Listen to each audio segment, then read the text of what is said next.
my name is Rushabh. Today we are going to learn about the polymorphism concept. Polymorphism in the Java. It is the most important concept in the Java programming language. Before we learn the inheritance, polymorphism, we can also use the inheritance, but this is the different method in the polymorphism.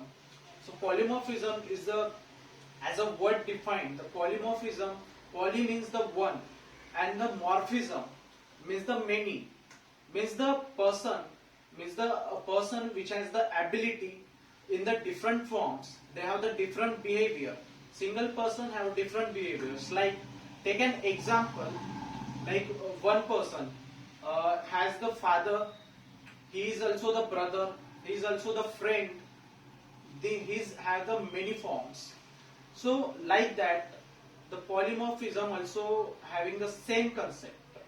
It having the one value which is executed in many forms, in many types of instruction which we provided to them.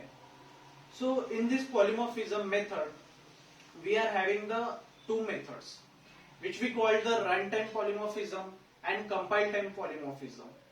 So basically, when we learn about the multi-level inheritance, we learn about the multi-level inheritance. In that we learn that our class, we define class A, class B, class C.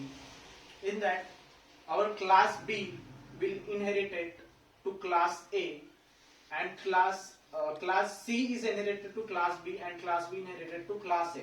So in short, our class C getting the both of the values from class A and class B. Correct? That is we call the multi-level of inheritance. So in this polymorphism, when we define the multi-level inheritance, we provide the parameters, we provide the particular type of arguments within the method which we define. So I give the one example of a program. Take an example that I write a class of the calculation. In that I write one method. I provided two parameters A and B.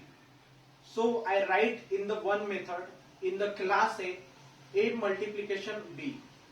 After that, in the second method, I write A multiplied by B and multiplied by C. So in this you can check, there is the same parameters I given, but they are having the various type of value. They have the different type of value.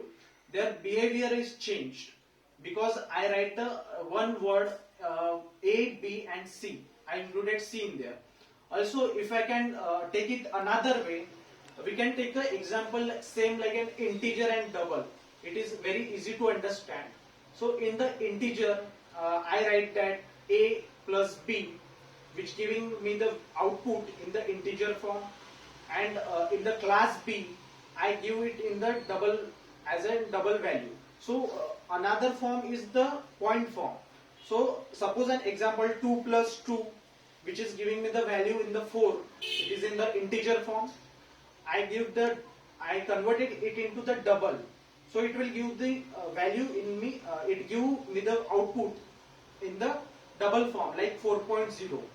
So this is the method of overloading. We call this class level polymorphism, class time polymorphism. And runtime polymorphism is the example of the runtime polymorphism is when we provide the various type of, we define the class first.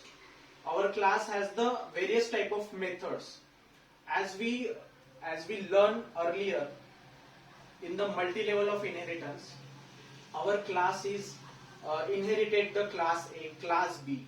So if the particular method which is having the same structure and the same parameters, if we provide the same structure and same parameters, we are taking the value from the parent class, and our parent class is inherited by the child class. There are the two child class.